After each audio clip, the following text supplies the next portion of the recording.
Araw ng Lunes, April 4, ay formal nang inanunsyo ni AFP Chief of Staff General Hernando Rivera ang 2016 RPUS Balikatan sa isang simpleng seremonyang ginanap sa Campo Aguinaldo na dinaluhan ni Defense Secretary Voltaire Gasmin, U.S. Ambassador to the Philippines Philip Goldberg, DFA Undersecretary Jesus Yabes na kumatawan kay Secretary Jose Rene Almendras, U.S. Marine Lieutenant General John Tulan, ang U.S. Exercise Director 2016 at Vice Admiral Alexander Lopez.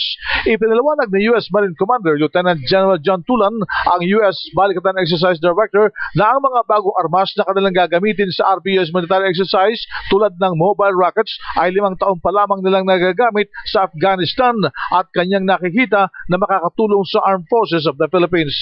First time we brought it out to the Pacific, and really first time we brought it to the Philippines. And the Philippines offers a great opportunity to go ahead and experiment, test it, and shoot it.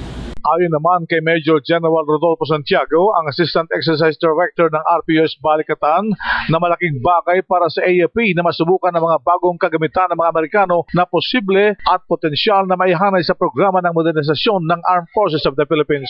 Parang pinakikita lang nila na kung meron kayong requirement for a capability for a rocket system, yung HIMARS is one alternative na mura. Kasi hindi naman pwede tayong bumili nung isang sistema na magandang-maganda nga, hindi naman natin kayang i-maintain. Nasa 10,000 mga Pilipino at Amerikano sundalo ang lalahok sa 11 araw na joint military exercise. Yan ang DZRH News, RH911 Bing Formento naglilingkod sa pagbabalita.